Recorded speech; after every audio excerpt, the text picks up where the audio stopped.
Hi, this is Jack Stanley, and I wanted to talk for a little while on books. I have talked about books before, and I have shared with you books that are in my collection, but I want to encourage younger people to read. Reading is such an important thing. You know, in this day and age, we have such an influence from the internet, and of course, here we are.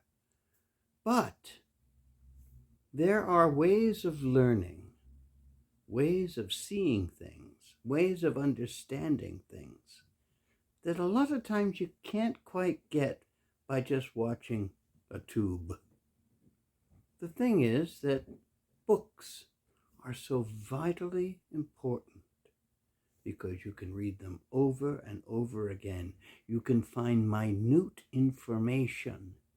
And also, if you're so inclined, you might even want to write some marginalia with a pencil on the side of the margin of the book with information you have to add to the information that's already in the book. Lots of people over time have done this, and it's fascinating stuff because it helps you. You know, I was not deliberately looking for something, but I found this. I wanted to share it with you. I had this book that I purchased a while ago. It had quite a bit of water damage. And I was perusing through it. And someone wrote in pencil,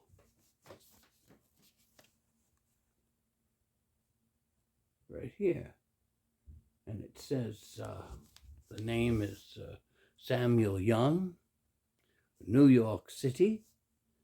And the date written is May 10th, 1849, which also happens to be in New York history, the day of the Astor Place riots.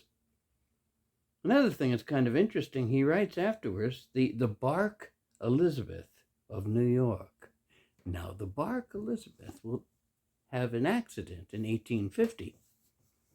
And I'm of an opinion that this book was part of its little library. And several people wrote their names in the book.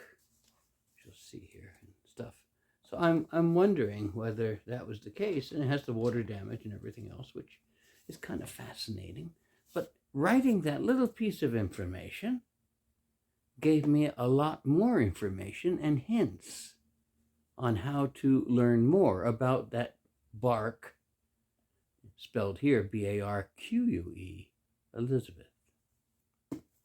That's one of the great things about books.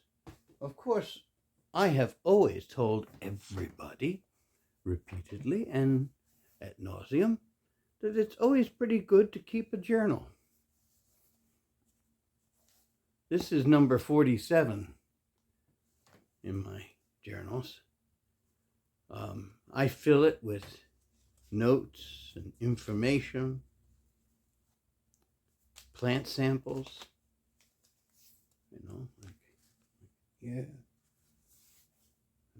I guess more different plant samples here.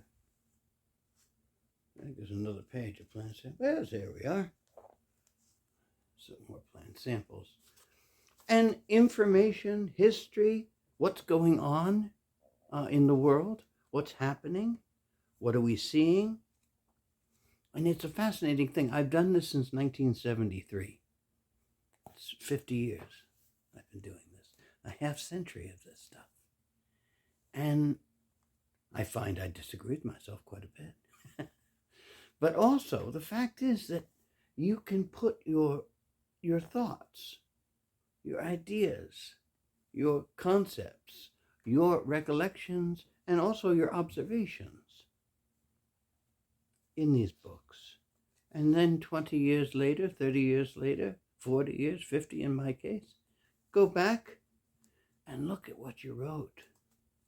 And you can teach yourself because you will have forgotten. But in the book will be that information that you put down to remind you.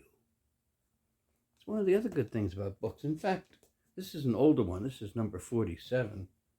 Um, I just started book number 49, and that'll probably finish up this year, and then I'll go to book number 50. It's pretty amazing to have that many books, and it's fascinating to look at how the world has changed, how I have changed, how my beliefs have changed, how my understandings have changed. Age changes you. Experience changes you. And knowledge changes you. And that's the important thing about books. Once again, books are the most important things you can have around you. It's great to see a program. It's great to watch a television show or something on YouTube or whatever channel it may be. We have so many today. But still, you can't... Here. Get this thing. It's heavy. Oh. You can't watch a television program and get this kind of information. This is actually pretty fascinating. And if you're studying history, this is right in the middle of the American Civil War. And it's the notes from the president, the office of the Secretary of State, Seward, and all the messages going all over the world. And it's fascinating to see, because you learn things that you'd never ever read in a history book, because you can only put so much in a history book or on a television program. You can only put basics.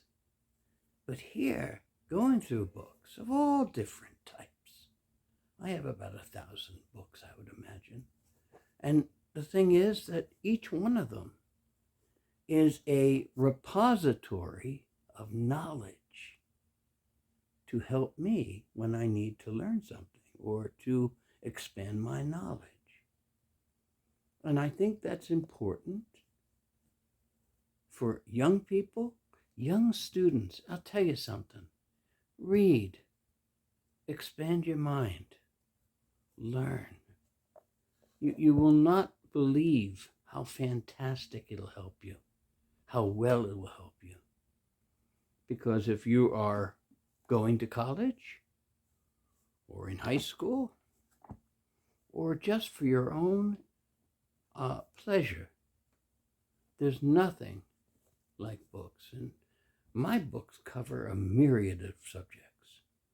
I'm interested in just about everything.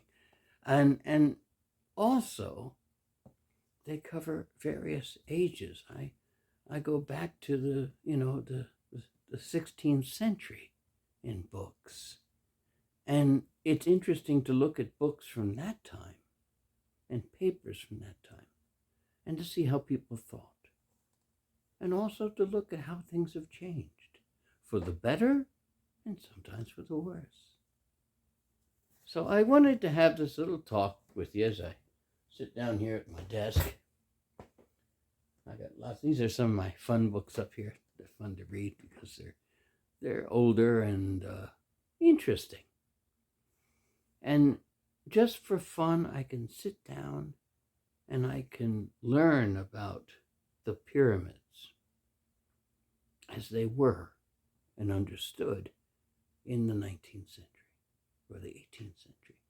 And I can look at political philosophy as it was thought during the Age of Enlightenment. And I can look at various things about battles and political contests, be it in Europe, be it in Asia, be it in the area of Russia, be it in the United States, South America, Central America, Canada, whatever it may be. There's so much information in books. There's so much great stuff to learn. And it's a sad thing to deprive yourself of that, because you can expand your mind, expand your knowledge, And that knowledge that you feed into your brain will help you and guide you and support you intellectually in your work, in your conversation, in your business, whatever it may be. So pick up some books, read, enjoy yourself, have fun. You will never regret reading books. As John Adams used to say, you'll never be lonely with a poet in your pocket. And there's a lot said to that. That's all I wanted to say. Read, have some fun, enjoy books, and keep a journal. Who knows who will read it 100 years from now? Take care.